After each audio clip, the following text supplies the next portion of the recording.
Welcome to Fluid Coding and AI. Grok 4.3 is not interesting because it has the loudest launch. It is interesting because xAI is trying to make a flagship reasoning model cheap enough to treat like infrastructure. The real question is whether developers should trust it for agentic work or just test it carefully. The useful version of the Grok 4.3 story is not, it beats everything. The useful version is this: xAI now has a current flagship API model with 1 million tokens of context, image input, structured outputs, function calling, configurable reasoning, and a price that looks aggressive on paper.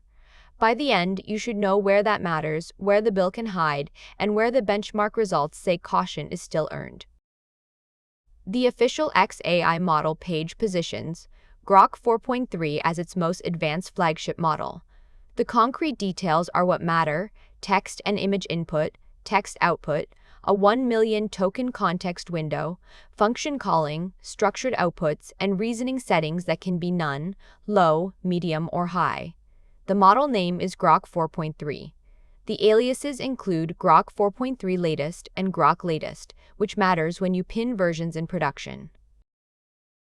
The base API price is the headline. xAI lists Grok 4.3 at $1.25 per million input tokens, 20 cents per million cached input tokens, and $2.50 per million output tokens.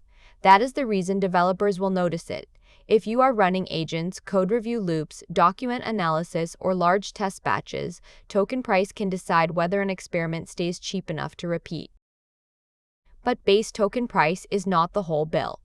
xAI prices server-side tools separately. Web search, xSearch, and code execution are listed at $5 per thousand calls. File attachment search is $10 per thousand calls, and collection search or RAG is $2.50 per thousand calls. Reasoning tokens are also part of standard token costs for tool using requests. So for real agents, the question is not just model price, it is total workflow price.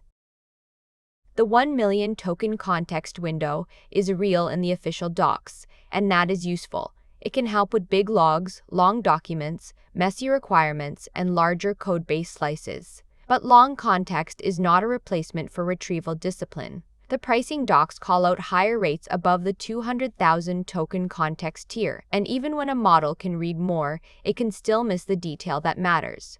Long context expands the workspace. It does not guarantee judgment. The quick start path is developer-friendly.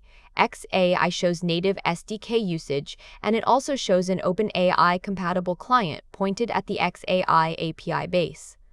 That means many existing apps can test Grok 4.3 without rewriting every integration. That does not mean behavior will match your current provider.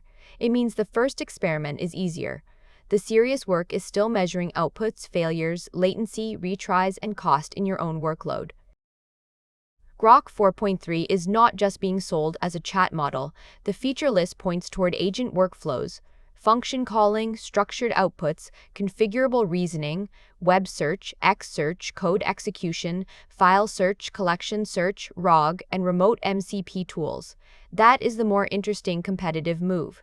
xAI wants the model to sit inside workflows that search, call tools, write code, and return structured results.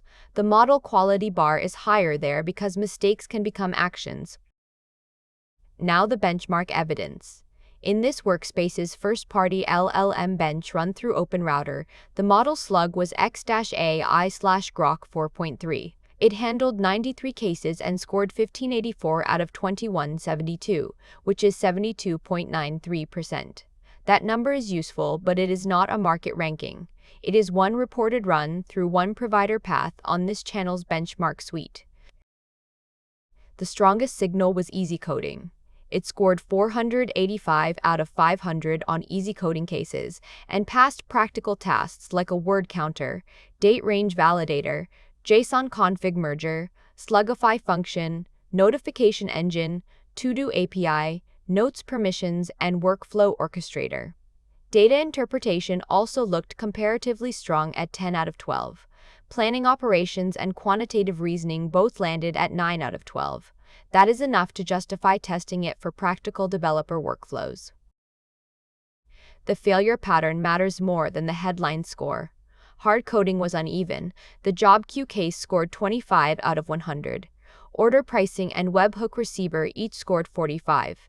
Very hard coding was mixed too, including 15 out of 100 on schema migration and 40 out of 100 on policy authorization. The non-coding weaknesses also matter. Writing and editing was 5 out of 12. Source research missed stale doc and circular citation cases. Safety missed several privacy and regulated workflow cases.